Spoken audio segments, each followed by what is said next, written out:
Greetings and welcome to this week's episode of the Pixel Crashers podcast, a podcast where we discuss our thoughts on gaming news. I am Angelus de Mortiel, together with Kev the Gamer. Hey, what up? And MajorStupidity. What's up, guys? And there was a Death Shroud 09 guy that apparently decided to not show up, so... You get attacked by wild dogs. Yeah, we got attacked by wild dogs or something like that, so... In any case... I choose to believe that he's caught up in Fallout, because we know it's Game of the Year. Oh, God. Don't even... It's Fallout season. Okay, it wasn't even wild dogs. I just found out it was apparently a pack of feral, cats. Wolves. House cats? The ones that you see that walk around your neighborhood, all those stray cats. Apparently he managed to piss them all off. Nope, and they just ganged up and, tore them to shreds. I am convinced it was feral ghouls. Nope. It was cats. Too much Fallout. There's no such thing. There's no such thing as Fallout struggle is real. Game of the Year, confirmed. I'll go for Witcher 3. I'd go for Witcher 3. I'll accept Witcher. Yeah, Witcher 3 was amazing, but I prefer Fallout. I don't care if you prefer it. My problem is that the game is such a... 7 years in between games, and this is the best they can do. This Fallout feels 4 Game of the Year, facts! No, it doesn't. It did not innovate enough. It feels like such a safe, by-the-book sequel for a game. I'm okay with that.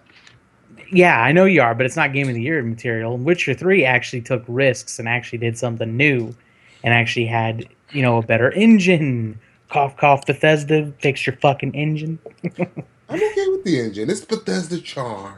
You know how old their engine is? It's ridiculous. Older than you? Yeah, it's pretty depressingly old. This is the same engine since Oblivion. It's a 10-year-old engine. Older than you. Anyway. In terms it is. Yeah. Witcher 3, all the way. So, in any case, obviously Kev and Joe have been playing nothing but Fallout 4, despite Joe being I still enjoy it. I just don't think it's Game of the Year material. Aren't you on your third playthrough now? No, second. You're about to finish your second playthrough. That's what it was. Oh, no, he just finished it. Yeah, but I'll keep playing the second one because I actually like the character more. The reason I finished the first one so quick is because I started to get bored of that character. Uh-huh. I haven't been playing any... Oh, no, I take it back. I finally got to load up Total War Arena. I've got to say, I'm kind of impressed because essentially... So I love Total War. I love the Total War games. I love strategy. I love thinking.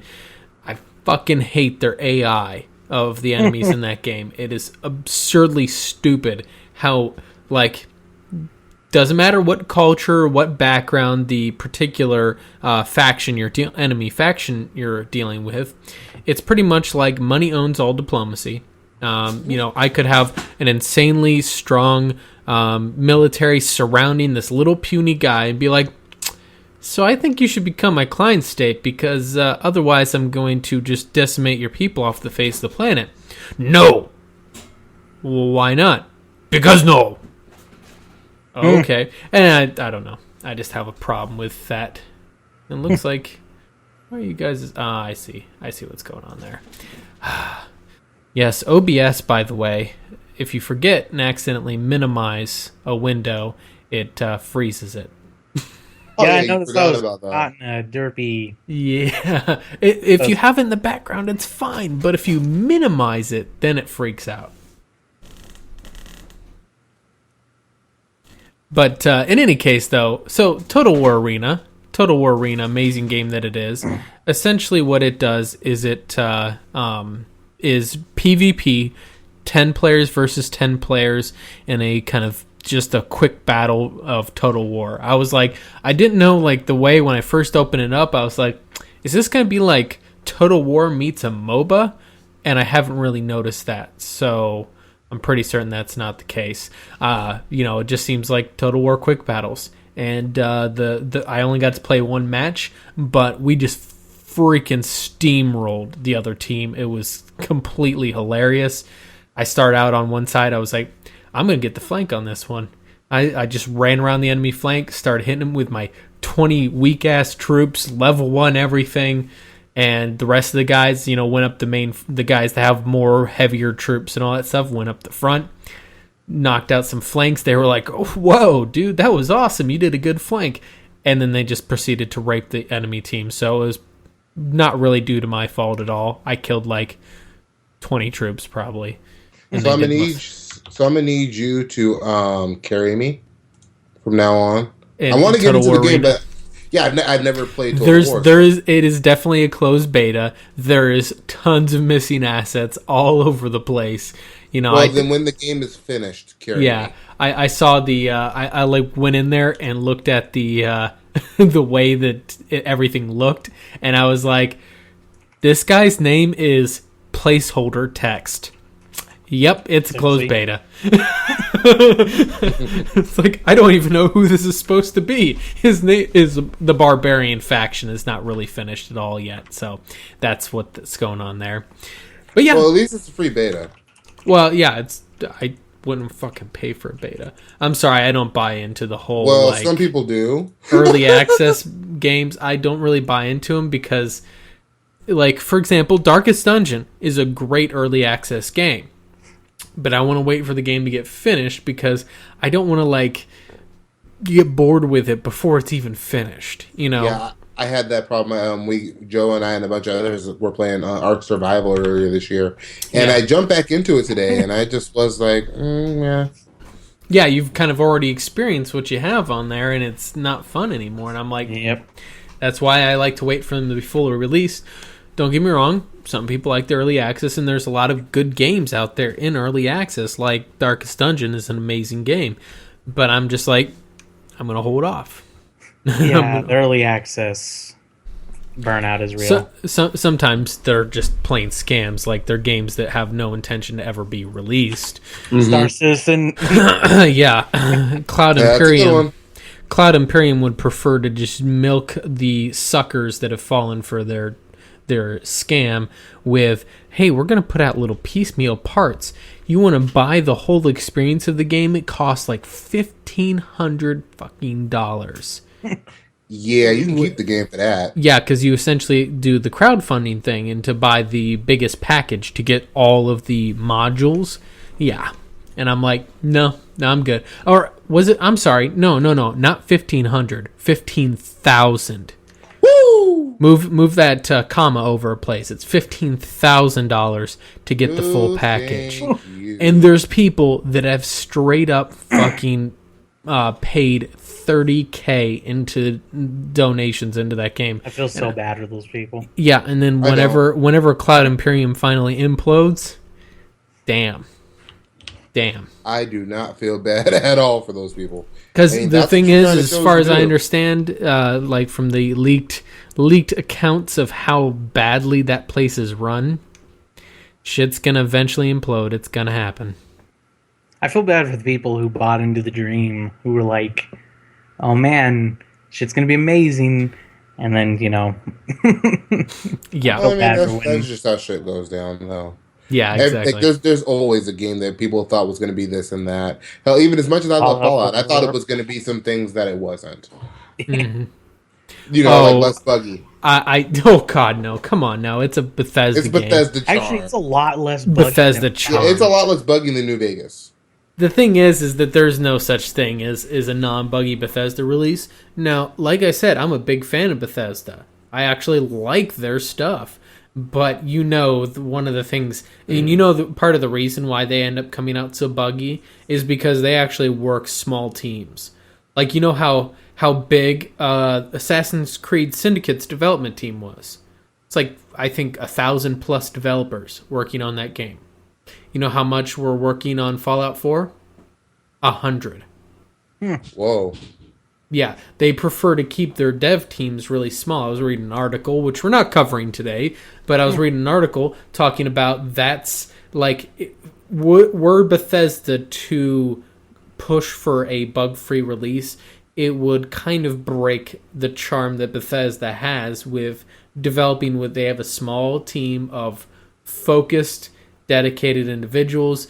They only very slowly introduce new developers into their environment, so they don't hire on 50 developers, 100 developers, 150 developers for a game development, and then lay them all off right after the game's done. Like, all the rest of the guys do, because essentially what they do, what like Ubisoft or BioWare or those guys do, is essentially early development. They have small little amounts of developers working in the testing phase, concept art, that sort of thing. They only have a few, maybe 20 people working on that. And then as development ramps up, they'll explode their workforce up to, like I said, Assassin's Creed Syndicate, I think, had 1,000+ developers on it. Then after that happens, guess what? They go back to square one. They go from 1,000 employees to 20.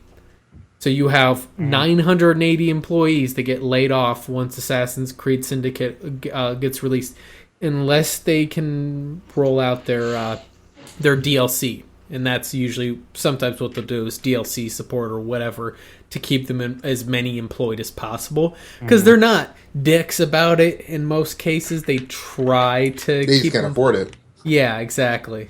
But once the game's end of support, like Dragon Age Inquisition, yeah, those guys have either... Now, BioWare usually tries to shift their developers over to other projects rather than saying, see ya. But some of them, straight up gone. Like, I actually kept up with some of the developers with Inquisition in the process of doing my YouTube videos, and I'm dead serious. Like, some of them are on to other things. They go find another job somewhere.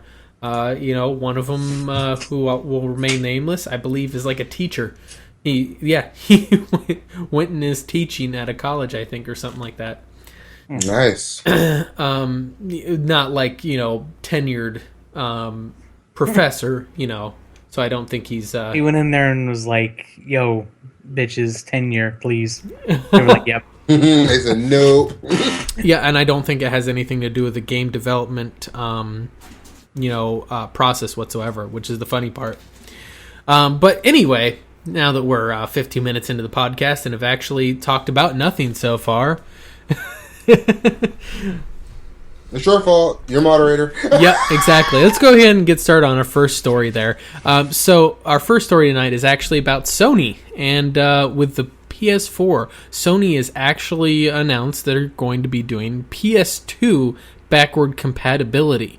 Apparently they skipped PS3, and, because no one cares about the PS3. Not necessarily. All the PS3 games, most of them are remastered. Yeah, well, most of like the big PS3 games are The Last of Us, Uncharted, God of War 3. There were some other ones in there I can't think of. Like most of the really big ones, at least the Americanized ones, are remastered.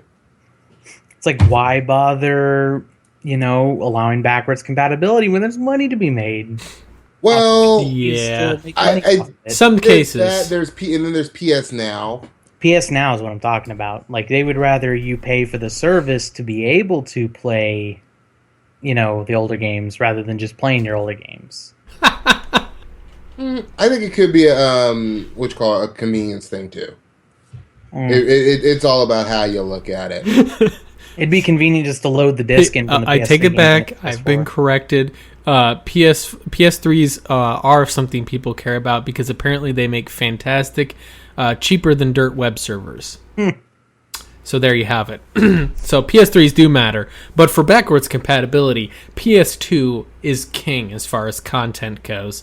Yes. And so essentially, they since obviously Xbox has been getting some decent publicity over their Xbox backward compatibility. Everyone loves backward compatibility on Xbox. The funny thing is it's technically not backwards compatibility. It's just an emulator.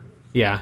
It's an emulator, which is not the same thing because I can't throw in my Xbox 360 disc into an Xbox One. It won't read it because it's a Blu-ray reader. Welcome to the wonderful one.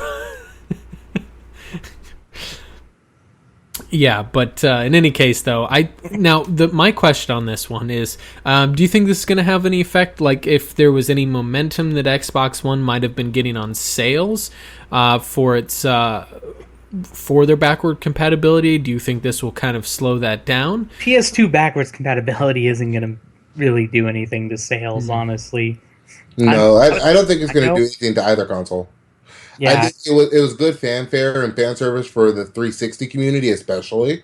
Hmm. Especially like for example, the hardcore Gears of War guys. The thing Those is, are the guys that are going to still be on their 360 regardless. They're some yeah, of them playing Gears UE, sure, but I believe a lot of them are probably still playing the Gears on their 360 too.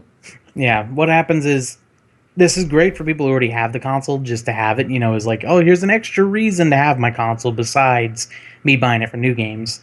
But no one's gonna buy the new console just to play the old games. Like they'll just play their old console that they probably still have. If they still have the console, like me, I don't keep old consoles. A lot of people Um, I know do. yeah, I don't. I don't keep old consoles around at all. Um, like you remember me because I'll stay on the old console. I got rid of my 360 just so I can move forward. Hmm. Because otherwise, I'd probably still to this day be on my PC 360. I would. Yeah. They didn't have the subscription fee. The thing is that I do see that the PlayStation does have a lot of potential for having some. Because the thing is, when you look at the history of PlayStation 2 was king. It is, Yeah. to this PS1 day, also. their most Yeah. prolific console that they ever developed. So they're smart going PS2 because, PS3, I personally don't think it would actually do nearly as well. Because while PS3s did have their benefits, when you look at the popularity, what the games that people think of when they think of PlayStation usually traces back to PS2. I do think that it will have a potential decision-making process of people that are like, hey, I have a PS2 and I don't like the PS3. Oh, but the PS4 has backwards compatibility? Because if you remember, the PS3 launched with PS2 backward compatibility, and they ended up stripping it out and removing it. Yeah, like a year in. Yeah, you're in. So for a lot of people that was a big deal to them, having that PS2 backward compatibility, it's a thing. So I definitely see that as being very beneficial. I just think the people who are going to get the console are going to get it whether, it has backwards compatibility or not. I mean, it's still a great thing to have, but it's like it's not going to convince someone who didn't already buy the console to buy it. Mm-hmm. Right. At this point, people have kind of already made up their minds what console they want. And I think for a lot of people, they're playing the new games, the new multi-platform in particular. So most people don't care because they might not even have like the console from last generation. The same family. Like everybody went from PS2 to 360. Now everybody's on PS4 kind of thing. Yeah. Well, and the thing is, though, is that with... you have to excuse me. I have a bunny that's having a spaz attack back here. And I want to see some PS1 games. PS1's my favorite PlayStation. Mm-hmm. So I want to see some PS1 games come on to... I want to get my Siphon Filter back. I've owned all of them. I want my Siphon Filter back. I want some Dino Crisis. I love the original Resident Evil games on the PS1. The last one I played after the PS1 was like Code Veronica. And then I played Revelations 2. I didn't touch it for years. Well, I owned the PS1, and when I owned it, it was new. Like in the single-digit age, I think. See, that was the PS1 was the first console I ever bought with my own money. I was like 12 years old. Yeah. Well, the thing is what I've noticed on there is that there's this certain like mentality that some people have that they don't like the idea that whatever their product is, they won't be able to go back. They like having that safety net if they don't have something to play on whatever. That's the reason why, unfortunately, Xbox One should have launched with freaking backward compatibility. So should a PlayStation, honestly. All consoles should have it. I don't get like it was launched standard on PS2. Yeah. Most Nintendo consoles have it and have had them for years. Yep. Well, they do it through emulation on the Wii U now, if I remember correctly. But they have all the way back. You can get original freaking Nintendo games. Mm-hmm. But careful about talking about Nintendo; they might sue us. Oh yeah, you can't talk about Nintendo. You can't talk about them. Right. Yeah. But in any case, though, I don't know. Like, I'm glad that they confirmed it. I'm trying to remember the game that they were selling that just came out recently that they confirmed backwards compatibility for the prequels to that game. that essentially you buy the new game and you get the old games backwards compatible, which is Gears super of War. nice. Yeah, no. Yeah, Gears of War, they're doing it. You can you buy Gears of War Ultimate Edition. They're sending you all the codes, and then Fallout 4 is giving you Fallout 3. Or you talk about Star Wars. Star Wars gave you some PS2 That's games. what it was. It was Star Wars, I'm pretty certain. Let's see. Yes, Star Wars. That was the one specifically for the PS2 one. That essentially the Star Wars Battlefront PS4 bundle, they reported the classic PS2 Star Wars titles included with that bundle use emulation software on the PS4. So that's kind of wild. They get to buy a whole new console just to play it. Well, it's not for the people that already have it, and those will be available to the people who don't have it. What it's essentially for is for the people who are on the fence about buying. That's what it is. That's what it's all about. I guess where I was at with it, though, was I think if you bought it on PS4, it should have just came in the bundle. Maybe do it as a pre-order bonus. That would have been a cool thing. That's a reason to pre-order, maybe. But to say, you have to buy a whole new PlayStation just to get these old games in emulator, it's kind of anti-consumer to me. Yeah, the thing is that you do have a lot of anti-consumer practices. I don't see this as being one of the biggest ones out there, though. Oh, it's not the worst thing, but I do see it there. Yeah, I definitely concur on that one. It's essentially my whole thing is that will it entice people to buy it? Yes. Will it justify the cost of developing a PS2 emulator? Yes. And most people don't realize why is because, well, Sony, despite their fighting for years over trying to prevent the emulation of PlayStation and PlayStation 2, as far as I understand, might have borrowed the some of the code for the open source PS2 emulator for this. So, emulators have been around. That is not confirmed. That is an unsubstantiated claim, but that was a rumor that I heard because the PS2 emulator is all open source. Emulators are all over the place. Like Capcom, I thought that was interesting for the Mega Man collection. They used the open source emulator when they sold it a few months ago.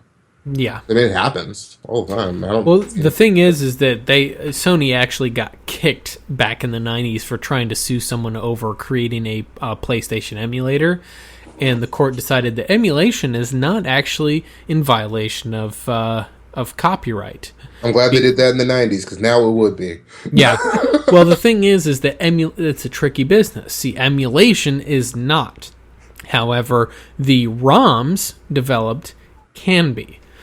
Oh, okay. Yeah, pretty much. The problem is that if I own, say, a Nintendo or original PlayStation game, I bought it myself, I paid cash money for it, and then I put it into my computer by some means or another, copy the ROM off of the disc or cartridge onto my computer, and then I put it in an emulator, there's nothing they can do about it. They can't scam my computer and try to find it and press charges on me. However, distributing ROMs, that's a whole other business. Yeah, that's a whole nother business. Yeah. Yeah, I actually read the story about to Corenzo in the chat there. I read the story about the Xbox One being pirated on PC before the console was released.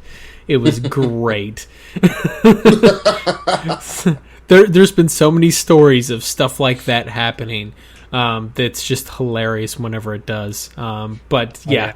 Last holiday there was a story about PS4s being being emulated on PC. Yeah, there's a working PS4 emulator out there. Yes, there is, and it's actually, believe it or not, easier than emulating a lot of other ones out there, because it's actually working in line with PC architecture. Yeah, it's x86. Whereas using having to use Hyper-V, where you have to actually you have a specialized setup on your rig to support virtualization, because not all PCs support virtualization. Right. So using Yeah, won't get too nerdy for anybody watching that is not in the IT field. But it's okay. Actually, I'm about to cover Hyper-V in my classes next week. I just spent most of my week setting up a Hyper-V server for backwards compatibility for Windows 7. So that the thing is most people they were confused as hell that yeah, Carenza, it's also part of my day job. Surprisingly, certain people I work with were shocked that the Hyper-V 2012 server has no GUI, and they were like, "Is it broken? Did it install properly?" Yes, it did.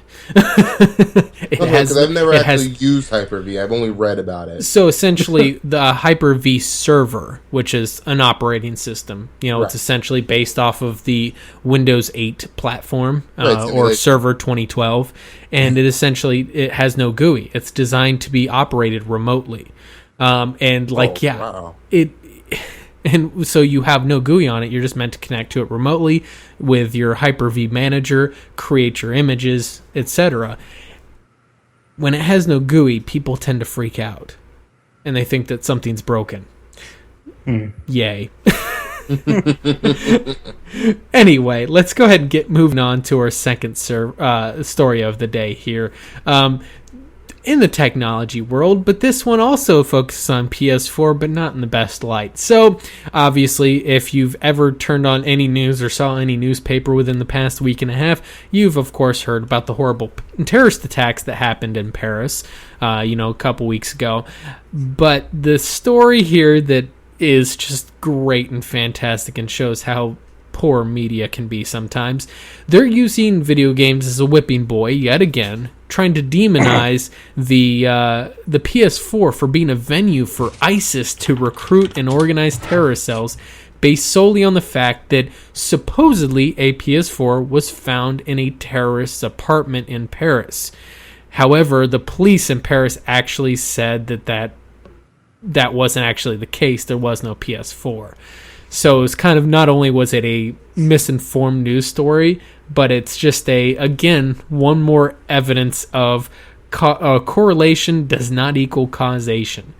So I just wanted to get you guys' thoughts on this. How do you think this is like something that the media will keep finding ways to demonize gaming whenever it's convenient for them? Yes. They'll do it for a while because it caters to the people who want to...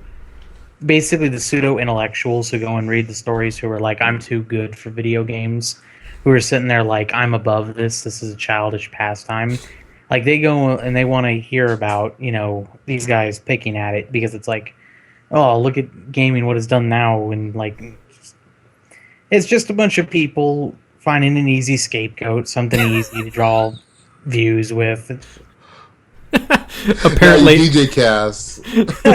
they use cat gifts to charm women into joining. Forget, during which shooting was it? It was during one of the school shootings. Right afterwards, the brother of the guy who did the shooting happened to like the Mass Effect Facebook page, and suddenly Mass Effect's Facebook page was loaded with people blaming them for the shooting. Yep. And it was we've seen it or all the years where Mortal Kombat was blamed for kid violence, or GTA blamed for why people hate women, all these other random things. Oh yeah, yep. The whole concept that everything in the world is gaming's fault. Remember, in the 80s, everything was movies and television's fault before games really became mainstream. Let's not forget, guys, the favorite pastime of serial killers out of all the different mediums of entertainment is reading books. Yep. Okay. So maybe we should go burn some libraries. Yep. You guys heard it here first. It's not video games' fault. It's books. Mm-hmm.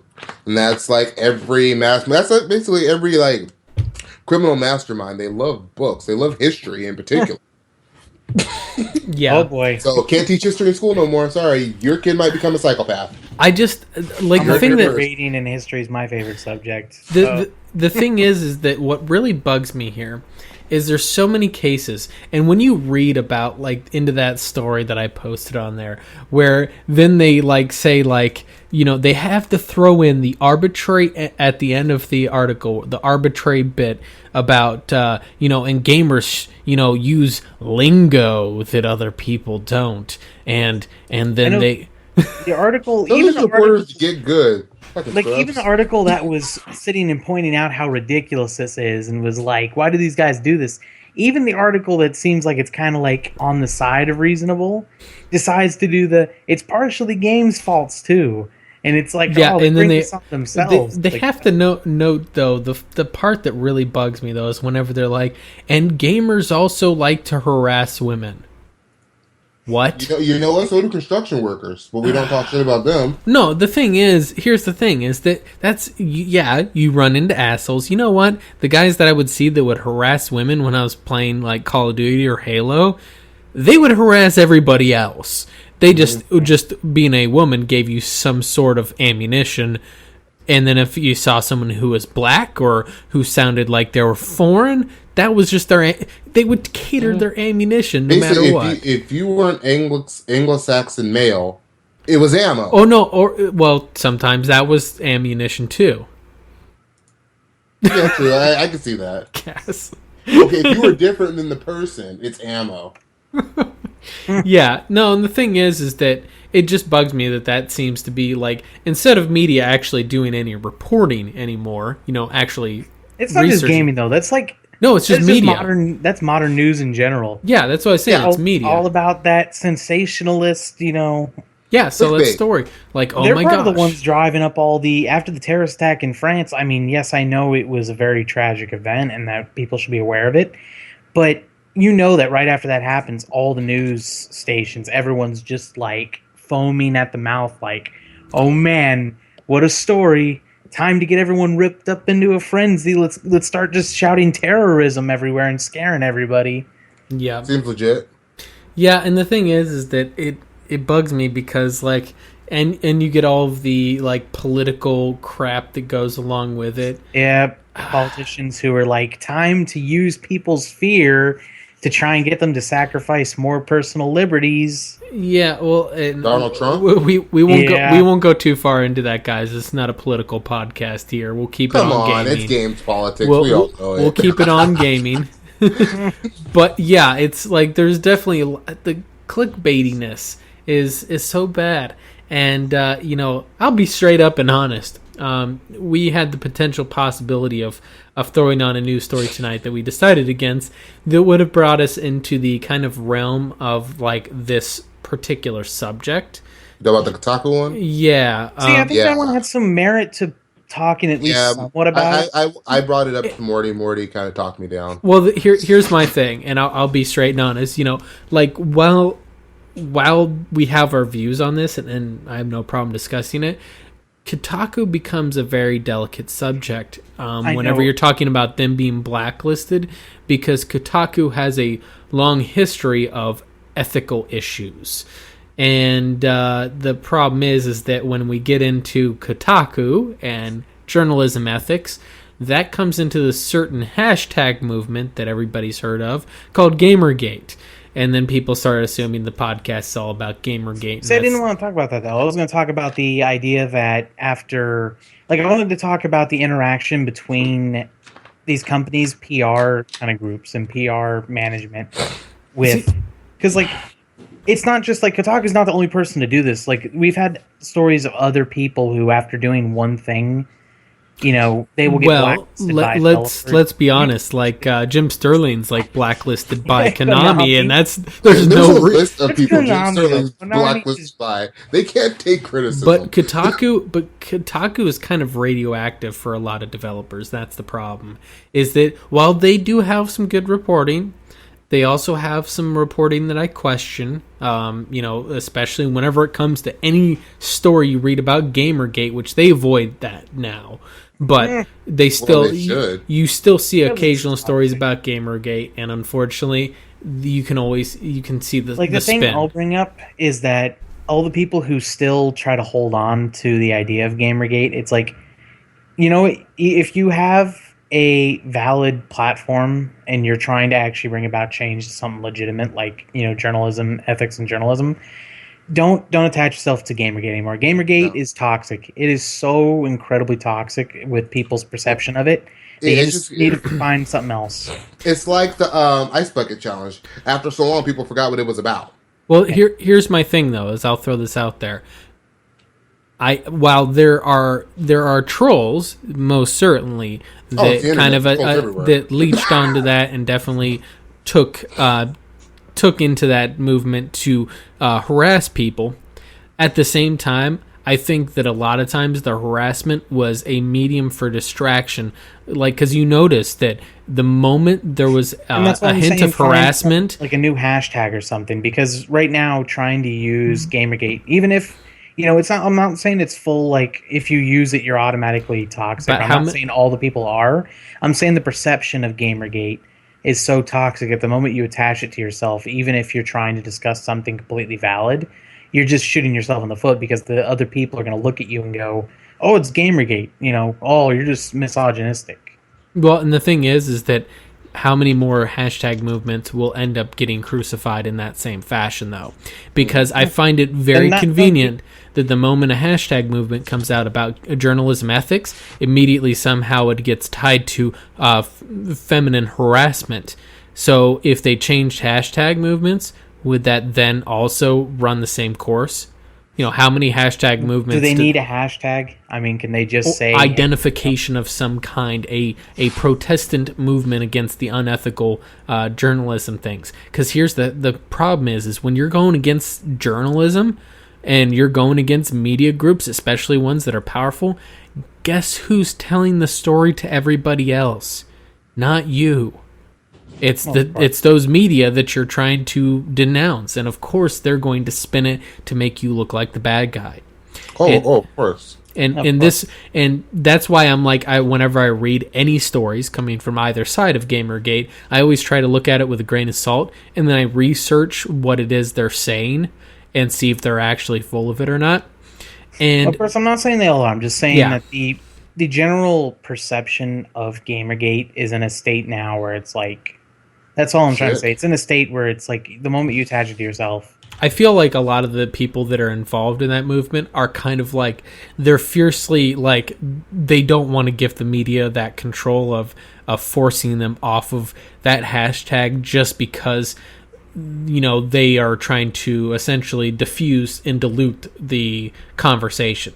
Whereas a lot of there's like Sargon of Akkad, for example, he actually tends to take it a bit more like, he tends to, I would say, a lot of his videos are more kind of aggressively refuting a lot of the stuff that some people are saying, be it a feminism argument or whatever. He tends to just, like stuff to refute, which, okay, he essentially tries to debunk it or whatever with his spin.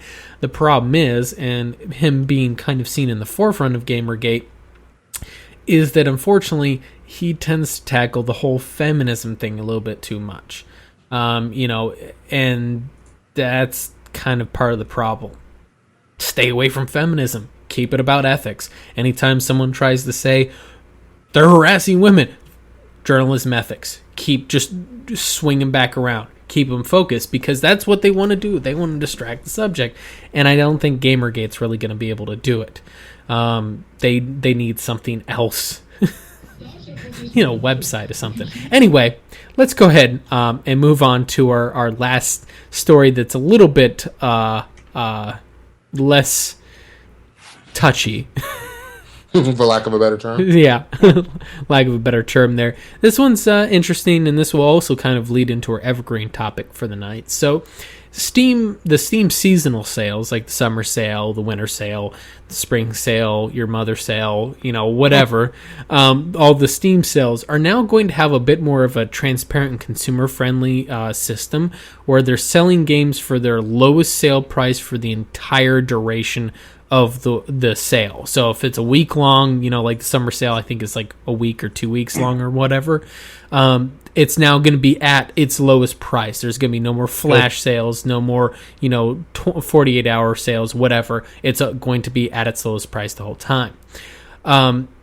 And they're completely nixing the flash sale concept. And my question is how will this change the seasonal sale concept in the gaming economy? Because they kind of, while they're not the ones that started the whole flash sale concept, Black Friday, hello, but a lot of other people have copied their system of having like a summer sale and a winter sale, that sort of thing. Mm-hmm. So how is this going to change the economy if essentially Steam is now saying, yeah, we're over that? I think the problem is that everyone else caught up, and we've talked about this before. How much I like Gray Key sites. I get a lot of my games off of Gray Key sites, and the reason why I do that is because basically you're getting Steam sale prices most of the time, any time of the year. Like you can get Assassin's Creed Syndicate right now for like $28 on a Gray Key site. Mm-hmm. Which is normally what you would see for a game like this, probably on the Steam Summer Sale. I will say that even though most of the time these sites are fine, they do have the risk of... Right, there is I agree, there's a risk you take. I 100% agree with you. It's about if you're willing to take that risk. I tend to use PayPal. Because, of course, if I do have an issue, PayPal will take care of me, but I've never actually had an issue. Well, here's my thing, and this is kind of where I'm going with it, is that Gray Keys, a lot of times, those gray market sites, what they do is they kind of tend to get the keys in ways that I kind of disapprove of, because there's a lot of markets that have a huge problem with piracy, as is like Brazil, for example. Mm-hmm. So if they charge $60 for a video game in Brazil, it's getting pirated. No one will buy it in Brazil. So instead, the publisher will actually sell it for cheaper there, or in places that have lower economies, like in Africa or wherever. I will say in Brazil, it's not that they sell for 60. It's that the games sell for like 120, 150. Because of those crazy tariff laws. Did we get somebody else in the call and I didn't know about it? No, that's Joe. He just... I think Joe has now moved to Antarctica, and his signal's really crappy because he's looking pretty shoddy. Joe, tell your connection to get good, scrub. Yeah, for real. Oh, it is active. Yeah, it is. If he kills the call, it's going to kill us all. Yeah, I know. He's hosting the call. Doing fine. But you're hosting. Yeah, you're hosting the call, buddy. But in any case, so here's my thing. In the video, I'm not having an issue, though. Like, I can still hear you guys just fine. Your video feed's all right. Yeah, it's because you're hosting the call. This is what I get for not hosting the call. By the way, guys, you can all blame me for this. In any case, the major thing going on is the fact that a lot of times those gray keys are gotten from those like lower income areas where they're selling it for less. But what I'm probably going to have to do on here is... nix this call for a second, and I'm going to call you guys back, and that way we can re-host this here. Give me a second. All right. Something weird's going on.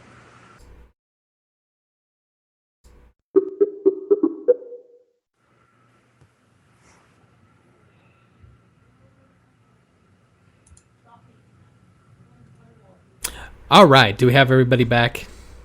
Yep. Yeah. Okay, that looks much clearer. Look at that. We've got Pretty Jev and Pretty Kev and Pretty Joe. I just put you guys' names together, and that's all great. But I have to fix the actual cameras here, so that'll take a moment here for that to square up. But in any case, so the problem that we have there is that's my issue with the gray key sites, is that they're taking a lot from those. I want to address the chat too. Corenzo, I agree with him. Oh yeah, and I've been pushing for TeamSpeak. Well, the thing is that into TeamSpeak. I've been pushing for TeamSpeak for a while now. Well, the thing is that I'm afraid to change. No, my problem is I want something with damn good freaking video chat. TeamSpeak doesn't have video chat, and so it's an obnoxious thing that Skype has steadily been declining in their quality, and it annoys the shit out of me. But moving back on, yeah, no, none of those voice chat programs have video, unfortunately. So, yeah. Any case, moving on. So the gray keys, that's my problem. And what were you saying, Joe, about the gray keys that you're talking about? Well, you garbled up. stuff. Wait, did my audio quality garble too? Yeah, you sound like you're talking through a fan. 8-bit sound. Oh, okay. That's weird. He went back and joined the Nintendo Revolution circa 1986. Oh, people probably just started using Netflix in the house. And you know how that goes. Yeah. Hardwire, bro. Hardwire. I am hardwired. In any Sometimes case, it just goes down. Yeah, but no. The thing is that's where I'm kind of gray, like a little off on the gray key sites. I'm just I'm not too keen on that. I don't like the idea that I'm essentially taking away a key from someone in a third world, because they usually only release a limited amount. But yeah. Any case, so Kev, what do you got to say for yourself? Stealing games from poor people. Hey, I didn't steal nothing. I didn't know. You know, I look at it like I even go through Green Man Gaming sometimes, and then I heard they're sketchy. Like, No. seems like everyone's sketchy. Green Man's not sketchy. They get their shit legit. I've heard stories that say otherwise. Yeah, like, Green Man's had some lately. They had some issues with The Witcher 3, and then there was another game that like a week or two ago. I think it might have been Call of Duty, where they were saying that there was some issues with that one too. Yeah, they've had a few. No, Star Wars. That's what it was. Star Wars. And then they had a delay with Mortal Kombat as well, because with Mortal Kombat, and I think that was probably an issue too. Like, they keep having games get delayed, and I think it has to do with who they're getting their keys from. So I'm really, really iffy on Green Man as well. It's just in general, like, you take a risk with any of these sites. I remember there was the fiasco with Sniper Elite 3, where it was like they came back on all these people who bought, like, it was several thousand, wasn't it? Or at least a few hundred people. I remember that happening with Far Cry 4 with Kingwin last year. Might have. But yeah, with Sniper Elite 3, a bunch of the keys that were sold, they ended up going back and were like, hey guys, you know, we're canceling out these keys because they were stolen. And that happened with Far Cry, yeah. And it's... Yeah, that sucks though. And it's like, how do you play that? Like, you're kind of stuck in the middle. Luckily, like I said, I haven't had any issues, and I hope I don't. But I know with and the main one I use CD keys, and I use G2A. With G2A at least, if you get it's like $1 and you get their protection, and they'll go back and charge the server or the seller. I mean, so they'll get charged $60 times however many times that happened. So, you know, to me that's on the seller. I use that with PayPal. It protects me a little bit. But I hear exactly what you're saying about, you know, you could end up in a bad situation. Well, it's not necessarily that it's going to end up in a bad situation for you, because you're going to still end up with the game one way or another. Someone's going to back you up. Or you're going to get refunded. You're going to get your money back. You're not going to get in trouble. My problem is essentially that they've pretty much, like, you're telling, essentially by you buying from a gray market dealer, oftentimes you're screwing over someone else somewhere, because that extra savings came from something. But yeah, in any case, but moving on the whole Steam sale thing, and this kind of the thing about this flash sale, and something I notice on the economy there, is your gray market dealers, they tend to get a certain degree of profit from having like day one sales. Like brand new Witcher 3 comes out, or Black Ops 3, or whatever comes out, and they've got it for $5 cheaper.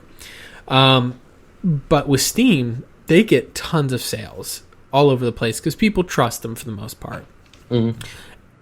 My question is that are the other people that kind of copied the flash sale aspect, are they going to start copying what Steam is doing with this as well, where they're going to have just a 2-week bottom price sale? I could see it. I think about it now. GOG had one. I don't remember if it was this past summer or the summer before. What's that now? GOG. I remember they had a similar summer sale on Gamersgate.com, not Gamergate, Gamersgate. Yeah, Gamersgate. God, I hate that. They had one. I hate that they got associated with it because I found Gamersgate before Gamergate. Yeah, they had a summer sale. They usually, even GameStop. In 2014, I remember had a summer sale, and it happened like right before the Steam summer sale, like a week or two right before. Yeah. So you see them around. Well, Microsoft now is doing summer sales too. So I think PSN is doing summer sales now too, because They've already started a Black Friday sale on Xbox Live, where you can get. I got a month of Live for $1. Fucking Black Friday. I love Black Friday. I don't, because it's a goddamn scam.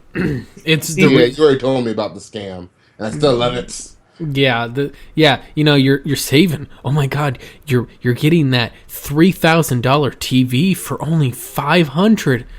Oh, but wait, it was $700 6 months ago. What? Yeah,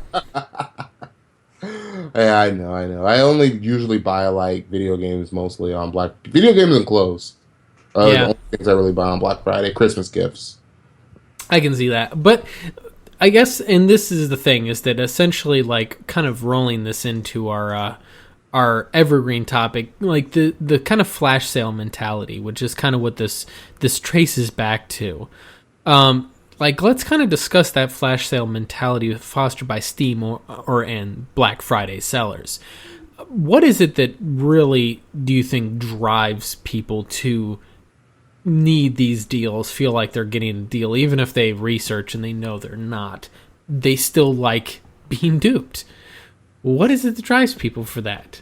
Well, with Steam, it's like I go and look, and it's like, here's these games that I would never pay full price for, and then it's like, hey, yo, this game that you have slight interest in, it's like $3, and I'm like, okay, $3. So like Microsoft right now is doing it costs more than that to eat, like once. So, well, it's like Microsoft right now is having their 10 for 10 sale, where essentially for 10 days they're having a bunch of stuff that's 10 cents. Mm-hmm. And I'm not gonna lie, I got Hitman Go on Windows 10. Because, by the way, this 10 for 10 thing is promotion for Windows 10, so they want you to buy Windows 10 to get it, or upgrade. Who buys Windows 10? Upgrade, because you can't, I don't think really, well, I guess you can buy it if you're really wanting to.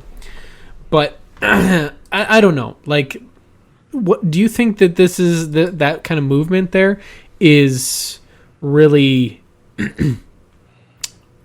is it something that, like, kind of is this psychological need for people to feel like they're somehow better at surviving because they're getting a deal? I don't think it's that at all. Yeah, I think it's cheap stuff, and I think most people don't research like that, and I think that becomes a big part of it. It's like the Great Keys. I didn't know that until this podcast, all these things that you're telling me. I've heard, like, basically what Joe was talking about, and that's all I had heard. And I think a lot of people are like that. They just see a lower price tag. Okay, I gave them less of my money at one time. Boom, boom, done. Most people are just simple-minded that way. They see point A, point B, but they're not willing to read in between the lines, if you will. And I think that's how you get them with these sales. And I think these businesses know that. They're not going to go and research, hey, was this refrigerator I'm buying, I'm getting it for $300. Oh, well, it was $2,000 a month ago, but a year ago it was $500. Most people aren't going to look for that. Most people are just looking at what the price it is right now and going from there. Yeah, well, I guess, like, I guess what I'm going for is, like, is it just like seeing like the red badge 75% off or whatever that really drives these, or the countdown timer that you only have so much time to get them? Is it the urgency that really drives the sales on there? Oh, cheap shit. I don't think the timer matters much. It's cheap shit. So you actually don't think that I think the timer makes people, kind of drives like a sense of urgency. Mm-hmm. But I don't think that timer there is not going to make somebody who didn't want the game in the first place go out and buy it. Yeah, did you guys get muted out there? No, I'm here. Oh, okay, it was Joe. Yeah, I think Joe probably cut his mic out again. I was typing, and my type is very loud. That damn mechanical keyboard. Yep. But, well, the thing is that I kind of feel like it might be partially due to the countdown timer, because that mentality does drive a lot. Like, when you see that you only have 4 hours left to buy, oh my gosh, I gotta get that. And it's like, yeah.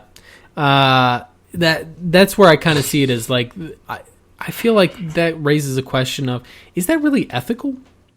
I think so. I think it has more to do with the refunds too. Like, well, you think yeah. about, okay, if we have a new what you call a flash sale every 12 hours, and you have 2 hours to play a game and get a refund, their queue is going to go crazy unless they limit I believe it. flash sales. I actually very much believe that that's a driving force behind this, because, like, honestly, when I think about that, yeah, I can totally get down with that's part of the reason they're doing is so that people can't scam the system. Well, I don't even think it's about scamming. I think it's really about keeping their queue down. Mm-hmm. You know? Because people will buy a game, try it out. You know, like with the refund system, makes me okay with just trying a game out. Try it for an hour and a half, and if I don't like it, get a refund. Yep. And I'd just like to point out that while you buy games from gray market sites, Kev, at least you don't pirate them. No. Unlike other people involved in this podcast. Ooh, that shot, though. I'm not saying any names, but... Well, there's 3 of us here, and 2 of us don't pirate games. It's Travis, of course. I know. Yeah, because he's not here to defend himself. If his potato can run it. And I in no way was saying that anybody in any way engaged in any activity that may be of questionable legal nature. Disclaimer. Kaz admitted to pirating games. So we'll just blame it on him. There you go. The people who watch the replay are going to be like, what are you talking about? Well, that's what they get for not being here live, because that's when all the fun stuff happens. I know, and right? we have discussions about virtual servers and things like that in the chat. You're missing it all. Too bad. Come see us Sunday nights. Yeah, and but don't go to Kev's channel because he doesn't stream it live because he doesn't like OBS. Don't know. Once I figured out I could do everything I wanted to with Power Director, OBS got deleted. Except for streaming. You can't stream with Power Director now, can you? I don't really stream like that. Yeah. Oh. Well, you're not going to now because he deleted OBS. It's unfortunate, but Shadowplay. Shadowplay, really? Shadowplay is such junk. It's so horrible. I love Shadowplay. Listen, I have a SATA cable here that I just found for some reason. Also, another thing here. Kev's video is frozen. Yeah, it's because I minimized it. You guys don't need to see what they're saying again. Although, what I was referring to is I just think OBS for the kind of videos that I do. Yeah, Corenzo. Kev doesn't like OBS because he's a scrub. No, it adds extra steps that I don't really want to deal with. That I don't. He doesn't want to learn how to use it. I figured out how to use it. I've been using it just fine for a few weeks now. Mm-hmm. But once I figured out how to fix my old system was better. For me. Excuses. Yeah. I don't even know what the hell I'm talking about, but excuses. I know. Buy your games, Joe. Yeah. Listen. I do buy my games, okay? Eventually. I buy my games. I just never play them. He buys them from Pirate Bay. No. I also about Joe. Oh yeah, no. I Any buy game games that I spend a decent amount of time with, I buy. Well, I don't know. Like the thing is that the problem that I really run into a lot of times with gaming now recently is because I pretty much found myself this week spending the whole time working and or unpacking. So. Yeah. Moving life, though. Yeah, that moving life. Yeah, getting paid double for doing the exact same and or less amount of work. Ooh, sign me up. Yeah, that's what happens when you get really experienced and highly qualified in the field. Kev, it's something you'll learn in the technology field once you get good. Well, I just have to finish school. I have 6 months left. Oh, Pirate Bay's run by the feds. It is. I agree. Yeah, it pretty much is. Mm-hmm.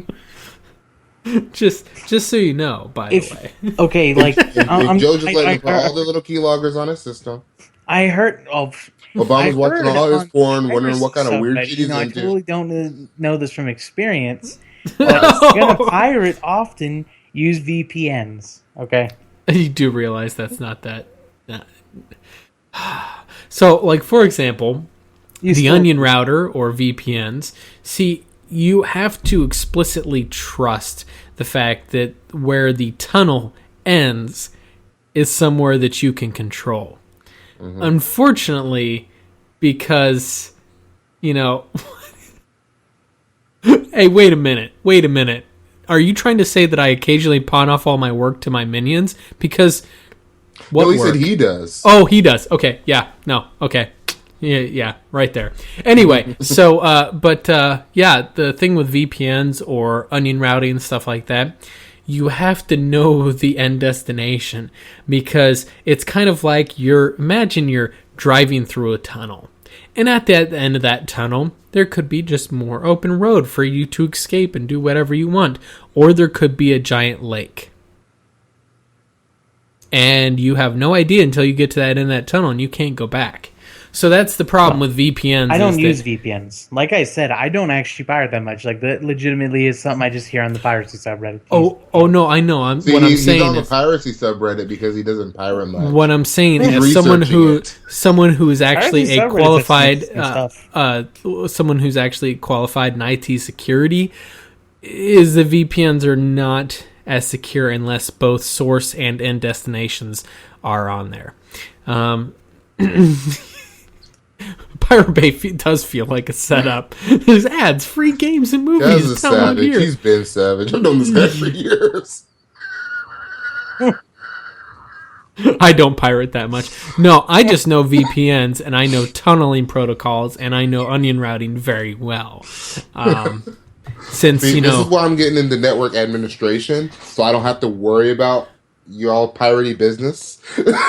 I just set up. See, when I say pirating, I don't mean games a lot of the time. I'm talking about there's lots of stuff that you can't really get access to, that you can't find legitimate means to get older games. Yeah, Corenzo. I'm right there with you. 100%. That's any network. If you can't control it, it's not secure. Yep, that's the whole thing. And that's one of the things I unfortunately had to pirate the first episode of this, and now I'm trying to find legal means to actually watch the show, because unfortunately, fuck you to the network that won't show god damn it, what's that hacker show called that just came out? Mr. something or another. Oh, Mr. Robot. Yeah. Mr. Robot. I actually Can you not find a legitimate means of watching it? Because it's only on cable, and I tried to put it up on Hulu, and Hulu's like, no, fuck I hate you. That. Yeah, Hulu has it, but only if you actually have the cable subscription to back it up. I like Chicago Fire on NBC, and they do that. Like, I have a Hulu subscription, so I can binge watch them whenever I feel like it. And they say, well, where's your cable subscription? I say, it's NBC, it's broadcast television. Yeah, that's the thing. But Mr. Robot is actually, like, I pirated it. Someone told me, hey, man, you should really check it out. It's really good. And I actually watched the first episode of it because I was like, okay, I'll check it out. I'll see.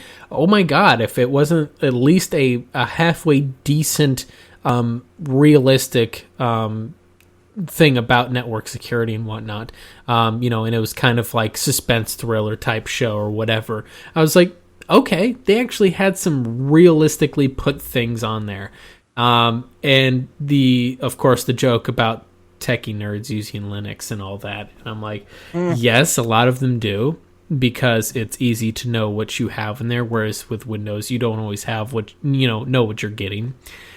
But right, Windows 10. But the truth is that unfortunately in the IT industry, oftentimes you have to have machines running whatever the company's running, which means whatever the end users are running, which means Windows or occasionally Mac, if you're unfortunate enough to have a Mac-infested company. As I've been sending out resumes, I'm seeing a lot of places that are like, hey, we want you to have knowledge of Mac. Yeah, well, that's because a lot of them actually want that ecosystem, because it is... it's a known entity in a lot of cases, whereas they for some reason think it's more secure. By the way, Mac is not any more secure. Yeah, it's no more or less. By the way, welcome to the IT podcast. My whole beef with Mac is just that it's restrictive. Yeah. It's too restrictive. So that's Apple. I feel like I have less options to secure it because it's so restrictive. That's Apple in a nutshell. Yeah. But no, it's like those people who go on and do stuff with tablets or phones and then are like, but it's a phone or it's a tablet. I can't get viruses on this. It's not a computer. Well, the funny thing is that for a long time, it's almost kind of a self-fulfilling prophecy. For a long time, there was no legitimate malware for smart devices in general. And you would see, like, quarterly security reports come out from the major security firms. Oh my gosh, Android has so many viruses. It's one of By the way, we sell antivirus software. You should buy it. It's one of those things like when people said Macs can't get viruses. Well, there's probably just not a lot of them out there. It's not like they can't get them. No. That there was actually Apple. Apple did a straight up advertising scheme where they were claiming that they don't get viruses. I remember that, and then somebody hacked Apple. Yeah, well, no, and then someone developed a really nasty virus for Apple, like challenge accepted. Oh, you know, like well, that's what happens when you challenge hackers. This is not a challenge to people who make hacks, viruses, any of that. You know, we're cool. Don't mess with us. We have no beef with you. Yeah, no, that's the thing is that, you know, like, oh, I can have all this security I want. No matter how, it's kind of like having the best locks on your doors. Doesn't matter how secure you think it is. If someone's that determined to actually get in there, yeah,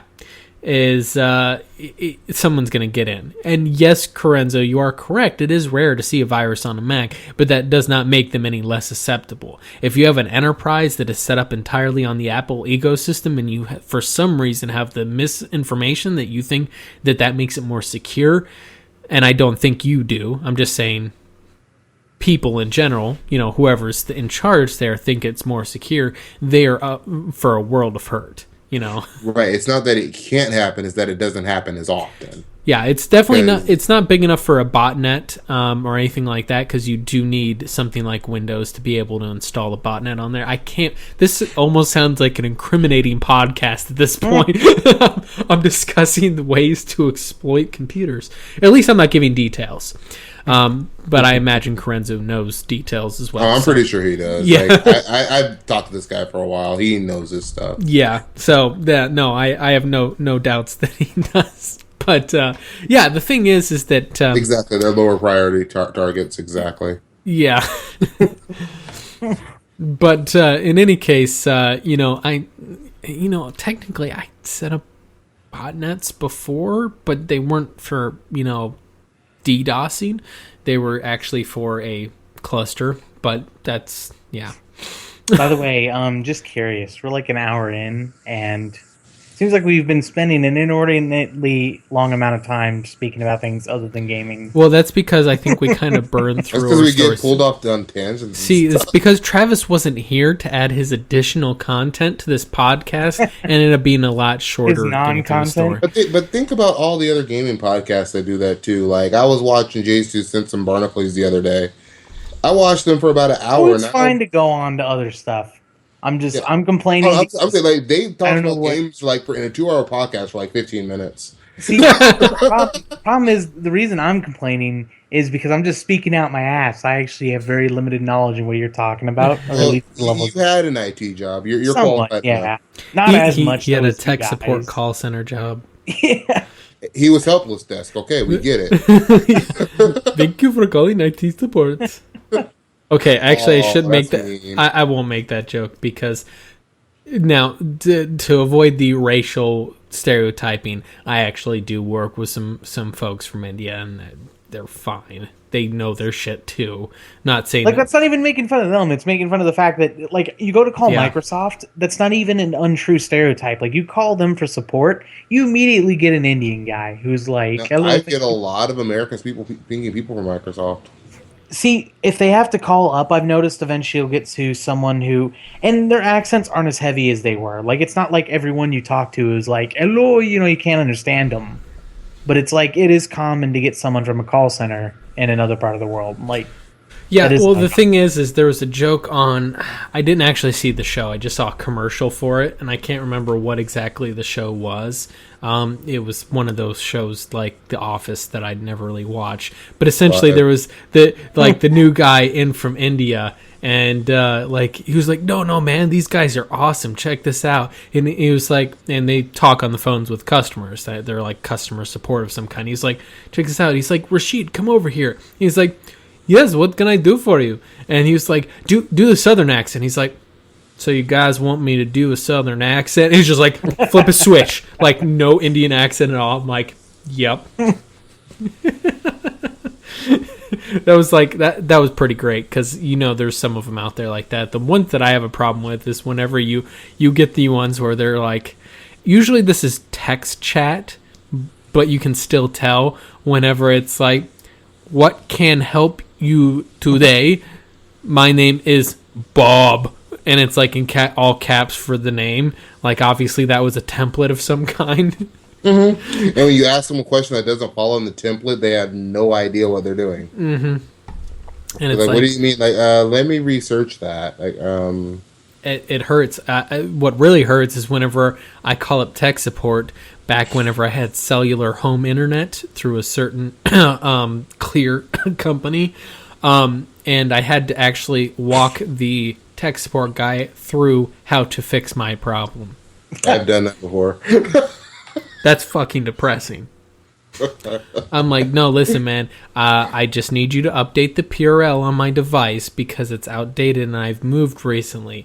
And he was like, well, have you tried unplugging it? I'm like, yes, I've power cycled the device already. It's still getting really poor signal. I know that you operate off of Sprint cellular infrastructure, and therefore I cannot do a PRL update myself. You have to do it. So could you please update that? Yes, Zyphon, that hint wasn't clear at all. Sorry, something stuck in my throat like I don't know, a piece of shit or something. I'm glad I don't have them anymore. But yes, in any case, so flash sale mentality. I personally believe we're still on that. Yes, that's actually what we're talking about. Well, we were supposed to be an evergreen topic. Yeah, that's what we were actually talking about. That derailed into something else entirely. I blame Corenzo, by the way. It's all his fault. Oh, yes. But in any case, so... The chat's just wild. Yeah. The thing is that... so my issue with the kind of Black Friday / flash sale mentality is it's not inherently unethical, but I believe that it potentially could easily be. It's in a very precarious situation. Now, the way that Steam did it wasn't really unethical at all, because it was actually legitimate discounts. However, yes, I'm sure your wife does, man. Shout out to Corenzo's wife. Hooray to Corenzo's wife. Yes, she blames him for everything, and so do we. We agree with her. So she'll be happy to know that we also blame Corenzo. But in any case, though, as far as the ethics go, like what a lot of stores do, where, as I've mentioned before, they will either do one of two things on Black Friday. One, they'll mark up the prices for items like a couple months before, so they can give you quote-unquote huge discounts on Black Friday. You know what? I will bring up that while Steam, by and large, doesn't do this... Rockstar. One of the fucking Rockstar. Right after GTA 5 comes to PC, what do? They go in and they mark up the price of GTA 5 to $80 and then throw in a bunch of microtransaction coins to try and justify it. And then they go and they do a summer sale or whatever sale it was, and they were like, "Oh, it's such and such % off," and it's like that brings the price down to 60. It's like, so you're advertising that you're having a sale when you're not really, like, fuck you, Rockstar. We're not stupid. You weren't even going to buy the game. You didn't even buy it on Xbox. It was still on Xbox. But here's the thing. Here's the thing, though, is that, like, see, Amazon passively does that all the time. Like, okay, for example, I see this router sold on Amazon for, $179.99. Okay, that's cool. I go into Walmart in the store. It's $179.99. I go anywhere else, $179.99. But I'll be damned if Amazon, right above where it says it's $179.99, doesn't have like $249.99, and that's crossed off. It's like they do that all the time. I tend to ignore that. Honestly, it's complete silliness. Well, sometimes it works to our favor. Like that's how I got my 970 for $280 in January. Yeah. They were still $350. Because I showed Best Buy the crossed out price. Showed them you scam Best Buy. That's what you're saying. I scammed Best Buy. They asked to see the ad on my phone. Now they scammed themselves though, because I got the EVGA and I showed them the EVGA, and they went down to the PNY because the PNY was cheaper. Oh gosh, I didn't argue that. Yeah, that's actually not what they're supposed to do. See, that's the thing is how, as I found out, there's some mattress companies that they'll say we'll beat any advertised price by 10%. The way they get around that is no fucking mattress store has the same exact model of mattress. Even though it's the same fucking mattress, they'll have, it'll be like, instead of model number CNY321, it's CNY321X. And the consumer can't tell the difference. It's a fucking mattress. It's the same mattress, but that way they can say, well, but that's not the same mattress. You mean big companies pulling shady marketing tactics? Oh my, what a surprise. Like Black Friday? Like shady marketing tactics like Black Friday? Yeah. Oh, but the second way, JCPenney earlier. Well, yeah, but the second way that they the Black Friday scams happen is they've got this old shit in the warehouse, not necessarily terribly old, but stuff that didn't sell, that they've had sitting in the warehouse. No one wants to buy it. They'll throw it out on the shelves for it's legitimately. It was sold for $700. They pulled it off the shelves to make room for something else, maybe a newer version or whatever. Doesn't matter. They'll throw it out there. It was a $700 TV before, but they'll put it out there $700 marked down from $2,500. Like, no, it was $700 before. You guys just had it sitting in the warehouse for the past 8 months, so no one knew that it was $700. Mm-hmm. That's unethical to me. Yeah, that's extremely unethical. Yeah, the scams that they do on there. Yeah. By the way, Zyphon, if I see a 3D TV in a store, I just kick it over. They don't need it. Nobody needs a 3D TV. It's a joke. I mean, I'm almost at the point now where I'm stop buying TVs. I cut my cable almost 2 years ago. I don't need a TV anymore. The thing is I still watch TV. I watch movies and I watch TV shows, just, not through a cable. I have Hulu, I have Netflix on my TV. Yeah, Netflix and YouTube. Mm-hmm. Have you guys tried Sling yet? I'm really considering getting Sling TV. Just for ESPN, basically. Sling, I thought, was just a mode of converting your cable signal to mobile devices.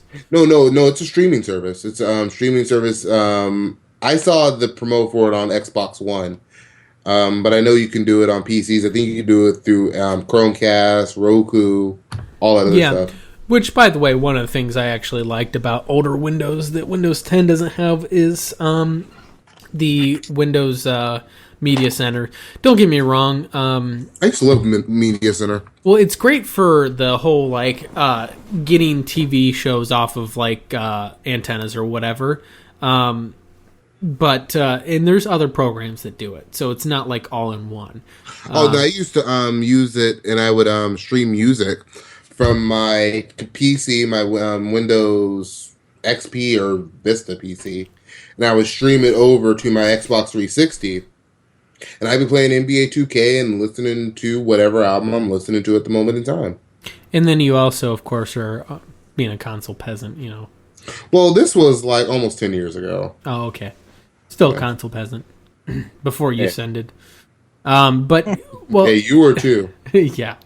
Years. Wait a minute. I've been playing PC intermittently for much longer. Yeah. No, I saw your thing. It said you were. I mentioned no such Vista. I will not talk about that atrocity, except to make the jokes from the IT Crowd TV show where the bomb defusal robot crashes and he's like, "What's it running?" And the guy's like, "Windows Vista," and he's like, "We're all gonna die." I will admit, this is when I was a normie. This was when I was learning. I was still learning why Vista was bad. I basically I had Vista long enough to realize why everyone hated it. So, about 3 days, and went back to XP. That's like okay. Everybody else did. I honestly, I hated XP, and I hated XP. and I hated Windows 7 because I hate the 7. start menu. I fucking hate the start menu, and no one seems to understand that. Like whenever I hear people on Windows 8 be like, not say Windows 8 necessarily better, but whenever people on Windows 8 were like, but it doesn't have a start menu. I'm like, I thought they were ridiculous. Yes, Vista was nice after 10 gigabytes of updates. Exactly. But no, like I was like, I hated the start menu. So to me, that was no loss. I actually liked the start screen. It felt functional. I like the start menu. Are you using the start screen on 10? Yep. I don't know. It doesn't. Don't use the fucking start menu. I don't. I use the regular start menu only because, like, if I switch over to it now, it just doesn't feel right. Yeah, I use the start menu. Why? Start screen felt weird. Yeah, I feel like I didn't like using it. Feels really weird. I just don't like using it. I didn't like 95 or 98 either because they had the fucking start menu. You just don't like start menus. I don't like the start menu. I think it's discrimination in your heart. I think it's a waste of freaking time. Who refuses to use the keyboard for gaming at all? It's like, I need my special keyboard with a thumbstick. You know what? That's because using 3 fucking fingers dedicated to movement that also have to do other shit is horribly inefficient, and you can't deny that. All I'm hearing is Just 3? excuses. Okay? No, I'm saying like WASD, 3 fingers. Yeah, no, I use. Yeah, okay, I guess I do use 3 fingers. I didn't think about it. You have to dedicate those 3 fingers to movement, but then also use those 3 fingers to hit other keys. So you can't say, I don't know, hit the E key while also hitting the D key. Kev, do you hear the entitlement here? Yeah. I hear the PCMR speaking. Yeah. That's the flexibility. That's the power. Yeah, and the thing is my G13 will outperform any fucking keyboard on the market. And he doesn't play shooters. Thank you, Cass. Fuck WASD. Yeah, you know what? Lorenzo. It has nothing to do. It has nothing to do with dexterity, because my more efficient way of movement with the G13 is going to outperform anybody on a fucking keyboard. It's not a matter of dexterity, it's a matter of efficiency. I use my thumb to move everything, and then I have 4 fingers dedicated to hit whatever fucking key I want. So you're speaking about outperforming people, but I don't see you playing no competitive games, really. I was just about to bring that up. Because remember, I was trying to get everybody on Battlefield yesterday. I was trying, and Joe already said he started getting wrecked because he used to dominate on console and got wrecked on PC. Morty said those days are behind him playing competitive. mm-hmm. I admit, I'm just tired of getting ganked by like 4 dudes every time I come around the corner. So Corenzo, are we talking about the same G13? Because when you say you have one so you can have an external display for arbitrary shit, are you saying that you have it set up like in another room so it's like kind of a remote controller for you? Because that would actually be pretty fucking cool. Wait, I'm thinking of that G13, the Logitech guy that you've been hyping on me on for about a year. Hey, you know what? If you I Logitech G70. G13. I'm not giving up my K70. Yeah. If you look on the side of my head, I'm pretty much branded by fucking Logitech at this point. It's kind of depressing. A lot of people are. Joe is too. I've got my mouse still is Logitech. I've got fucking Logitech mouse, Logitech G13, Logitech camera, Logitech headphones. I kind of feel like they've bought me somehow, but I'm not getting paid for this advertisement. AKA, you're a fanboy. No, I'm not a fanboy. Slave. It's just the only alternative to a lot of this shit is the fact that it's Razer, and fuck Razer. Fuck Razer. Better Logitech. I love my Razer Death Adder. I'm just gonna kiss my Death Adder. I'm just gonna kiss it. Even though Corsair is better than Razer, like Corsair. I like Corsair too. I like Corsair. I don't have a problem with Logitech. Razer's the really one that's just like nope. Well, I don't understand why people hate Razer either.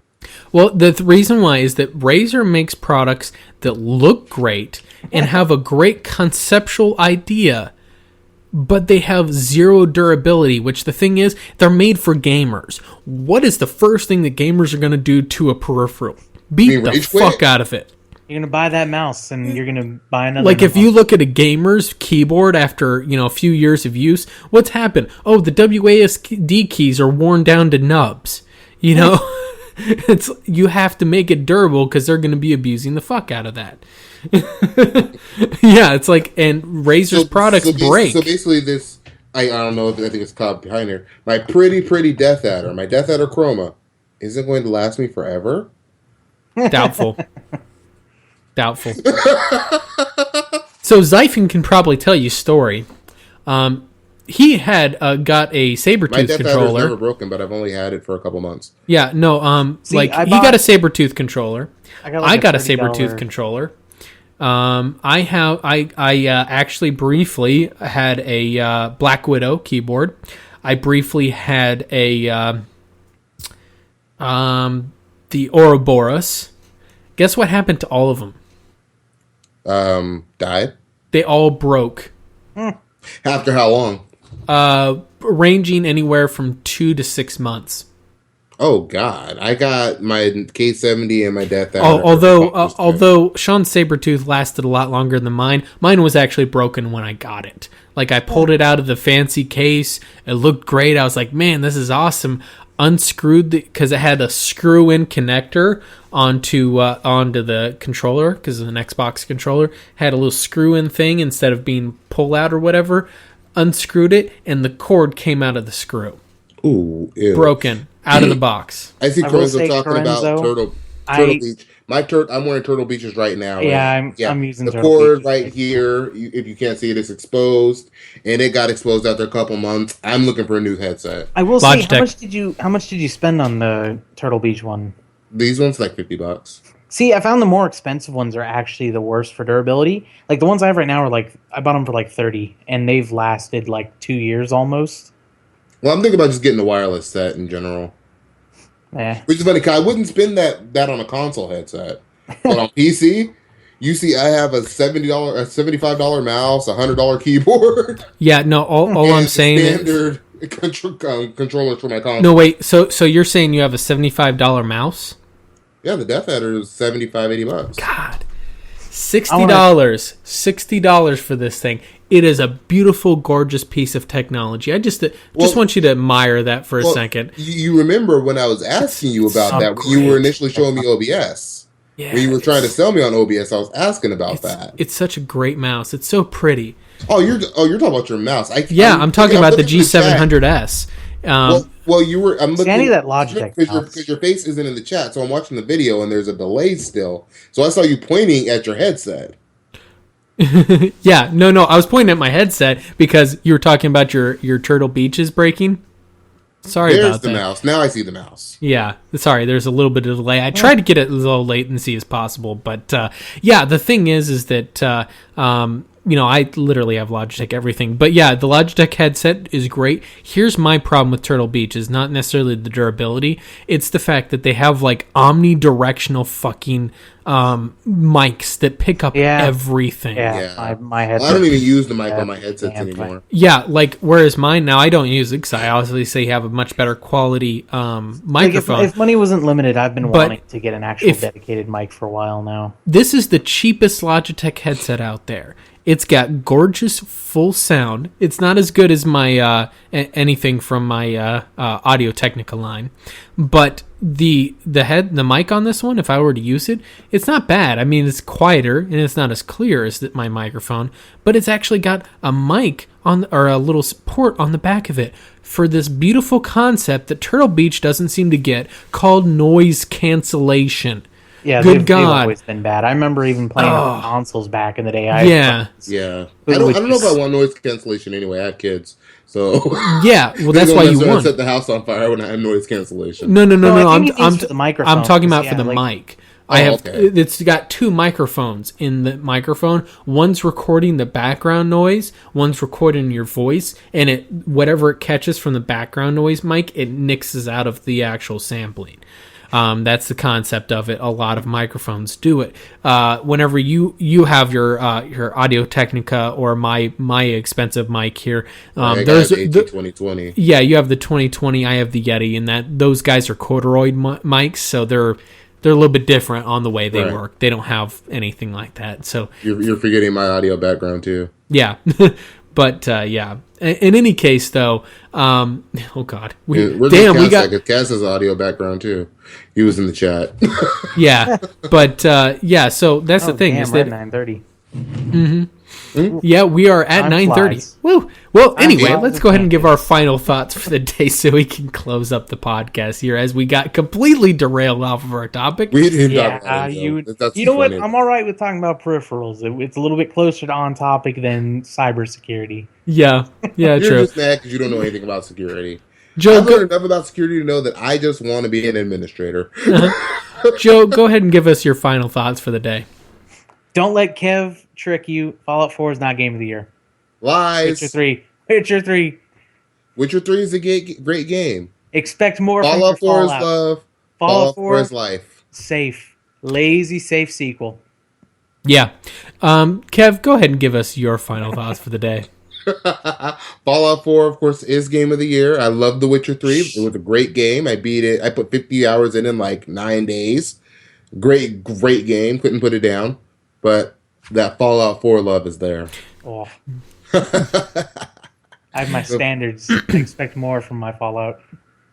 You play grind frame. Your standards are low. Okay, I just want to put it out there. 2.5 weeks. So, as I'll go give my final thoughts here. First of all, I'd like to welcome the couple of new guys that came in to chat with us tonight. Thanks a lot for that. We've had a great time with you guys here. Yes, this is a Bible study chat. If you guys didn't realize, we're talking about our religion and studying our Bible, which just so happens to be gaming. And security is very important. Corenzo, if you check out on my channel, I can't remember, was it like episode 3 or something like that of this podcast? I went on like a 40-minute rant about cybersecurity.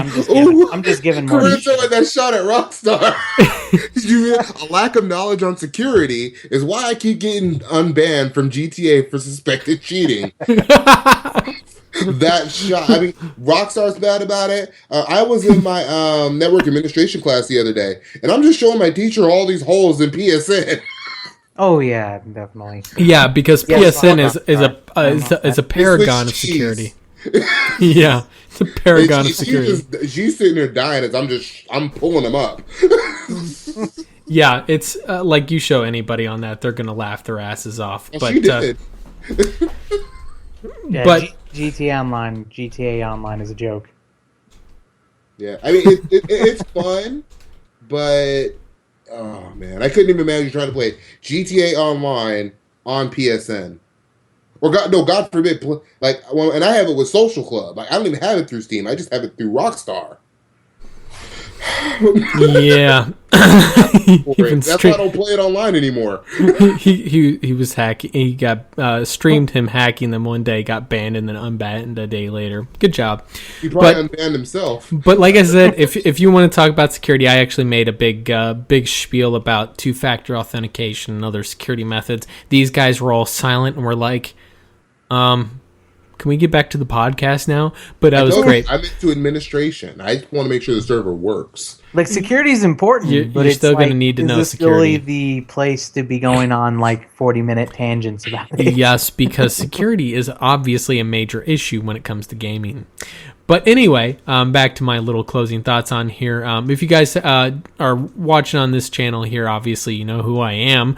If you're watching on Kev's channel post afterwards, definitely feel free to check me out. It's Mortiel. I'm still the only person named that, despite Jeremy's threats to make a mock-up channel of me.